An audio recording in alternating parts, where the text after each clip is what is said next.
जय श्री हरि विष्णु। जय माँ लक्ष्मी। मित्रों, षटतिला एकादशी के दिन जिस घर में खाई जाती है, यह तीन चीजें उसके घर में पूरे साल होती हैं। धन की वर्षा। मित्रों, 25 जनवरी षटतिला एकादशी पर ऐसा क्या खाना चाहिए जिससे कि आपके जीवन में भगवान विष्णु की कृपा बनी रहे, माता लक्ष्मी जी की कृपा प्राप्त हो जाए। साथ ही षटतिला एकादशी पर भूलकर भी यह तीन काम कभी मत करना, नहीं तो कंगाल होते देर नहीं लगेगी। मित्रों, सनातन धर्म में एकादशी का विशेष महत्व है। धार्मिक मान्यता है कि एकादशी के दिन विधि विधान से भगवान विष्णु की पूजा करने से घर में सुख, समृद्धि और खुशहाली का आगमन होता है। साथ ही साधक की सभी मनोकामनाएं पूर्ण होती हैं। वेदांगों के पारगामी विद्वान ब्राह्मण को सहस्त्र गोदान करने से जो पुण्य होता है, उससे 100 गुना पुण्य एकादशी व्रत करने वाले को होता है। इनमें षटतिला एकादशी तो प्राणियों को उनके सभी प्रकार के अपयश और चर्म रोगों से मुक्ति दिलाकर जीवन सफल बनाने में सहायक होती है। यह देह की समस्त आदि व्याधियों को नष्ट कर सुंदर रूप, गुण और यश देने वाली है। भगवान कृष्ण ने कहा, हे राजन, यह षटतिला एकादशी का व्रत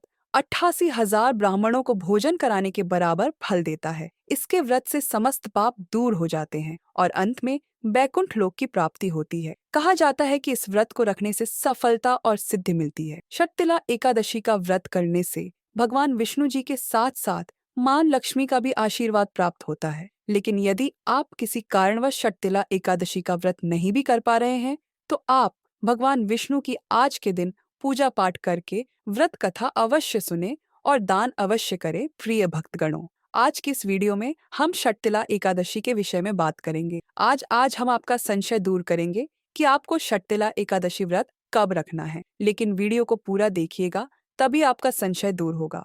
तो आज की वीडियो में हम जानेंगे कि षटतिला एकादशी इतनी महत्वपूर्ण क्यों है, इसके महत्व, षटतिला एकादशी कब है, व्रत कब रखें, व्रत का पारण कब करें, एकादशी और द्वादशी तिथि कब से कब तक है, पूजा का शुभ समय क्या है, राहु काल का समय क्या है, व्रत का पारण किस दिन करेंगे और किस चीज से करें, हरिवासर कब से कब तक है, सारी बातें आज की इस वीडियो में आप सभी को बतलाए। लेकिन दोस्तों वीडियो शुरू करने से पहले एक बार पूरी श्रद्धा के साथ कमेंट सेक्शन में लिखें, जय श्री हरि विष्णु। भगवान हरि की कृपा आप सभी पर सदैव बनी रहे और वीडियो को लाइक करके चैनल को सब्सक्राइब अवश्य कर ले। मित्रों, शास्त्रों के अनुसार भगवान श्री कृष्ण धर्मराज युधिष्ठिर को माघ मास के कृष्ण पक्ष की एकादशी का महात्म बताते हुए कहते हैं कि हे राजन, माघ मास के कृष्ण पक्ष की एकादशी षटतिला या पाप हारिणी के नाम से विख्यात है, जो सब पापों का नाश करने वाली है। इस दिन तिल से बने हुए व्यंजन या तिल से भरा हुआ पात्र दान करने से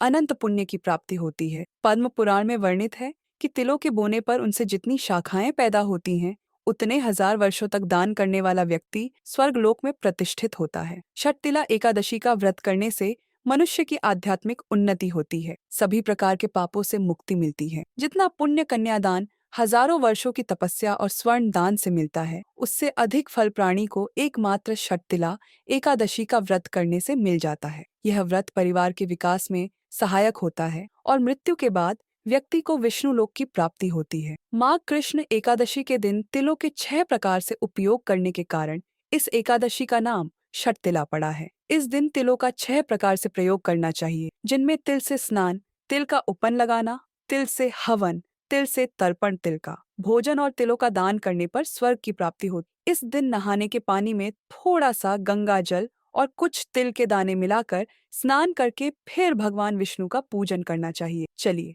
आपको बताते हैं इस बार षटतिला एकादशी का व्रत कब रखा जाएगा, एकादशी और द्वादशी तिथि कब से कब तक रहेगी और व्रत पारण का यानी व्रत खोलने का शुभ मुहूर्त कब से कब तक रहेगी। इस बार एकादशी तिथि प्रारंभ होगी 24 जनवरी शुक्रवार को शाम 7:26 से और एकादशी तिथि समाप्त होगी 25 जनवरी शनिवार को रात 8:31 पर। इसलिए इस बार केवल 25 जनवरी दिन शनिवार को ही षटतिला एकादशी का व्रत रहेगा। एक दिन पहले यानी शुक्रवार को दशमी तिथि के नियमों का पालन किया जाएगा। द्वादशी तिथि प्रारंभ होगी 25 जनवरी शनिवार की रात 8:03 से। इसी के साथ हरिवासर का समय भी शुरू हो जाएगा और द्वादशी तिथि समाप्त होगी 26 जनवरी रविवार को रात 8:54 पर। एकादशी यानी 25 जनवरी शनिवार को ब्रह्म मुहूर्त का समय सुबह 5:36 से 6:24 तक रहेगा। सूर्योदय होगा सुबह 7:01 पर। सूर्यास्त शाम 6:05 पर होगा प्रातःकाल। पूजा का मुहूर्त सुबह 5:53 से 7:01 तक। शाम की पूजा का मुहूर्त शाम 5:52 से 7:54 तक रहेगा। राहु काल सुबह 9 बजे से 10:30 तक रहेगा। सुबह की पूजा जहां तक हो सके राहु काल का समय शुरू होने से पहले पहले तक कर लेनी चाहिए। द्वादशी तिथि यानी 26 जनवरी रविवार को सूर्योदय होगा सुबह 7:01 पर। सूर्यास्त शाम 6:06 पर। ब्रह्म मुहूर्त सुबह 5:50 से 6:24 तक। प्रातःकाल पूजा मुहूर्त सुबह 5:52 से 7:01 तक रहेगा। अभिजीत मुहूर्त दोपहर 12:01 से 1:01 तक रहेगा। राहु काल शाम 4:01 से 6 बजे तक रहेगा। हरिवासर का समय समाप्त होगा 26 जनवरी रविवार को सुबह 2 बजे तक, यानी कि शनिवार की मध्य रात्रि का यह समय रहेगा।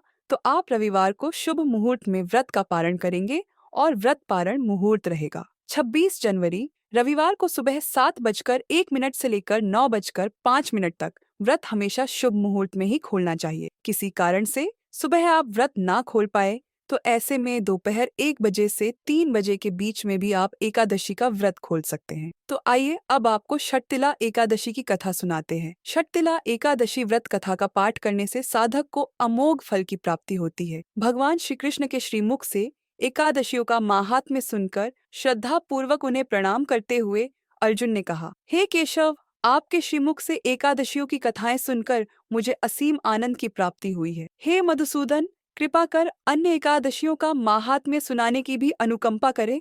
हे अर्जुन, अब मैं माघ मास के कृष्ण पक्ष की षटतिला एकादशी व्रत की कथा सुनाता हूँ। एक बार दालभ्य ऋषि ने पुलस्त्य ऋषि से पूछा, हे ऋषि श्रेष्ठ मनुष्य, मृत्युलोक में ब्रह्महत्या आदि महापाप करते हैं और दूसरे के धन की चोरी तथा दूसरे की उन्नति देखकर ईर्ष्या आदि करते हैं। ऐसे महान पाप मनुष्य क्रोध, ईर्ष्या, आवेग और मूर्खतावश करते हैं और बाद में शोक करते हैं कि हाय, यह हमने क्या किया। हे महामुनि, ऐसे मनुष्यों को नरक से बचाने का क्या उपाय है? कोई ऐसा उपाय बताने की कृपा करें जिससे ऐसे मनुष्यों को नरक से बचाया जा सके, अर्थात उन्हें नरक की प्राप्ति न हो। ऐसा कौन सा दान पुण्य है जिसके प्रभाव से नरक की यातना से बचा जा सकता है? इन सभी प्रश्नों का हल आप कृपा पूर्वक बताइए। दालभ्य आर्ष की बात सुन पुलत्स्य ऋषि ने कहा, हे मुनि श्रेष्ठ, आपने मुझसे अत्यंत गूढ़ प्रश्न पूछा है।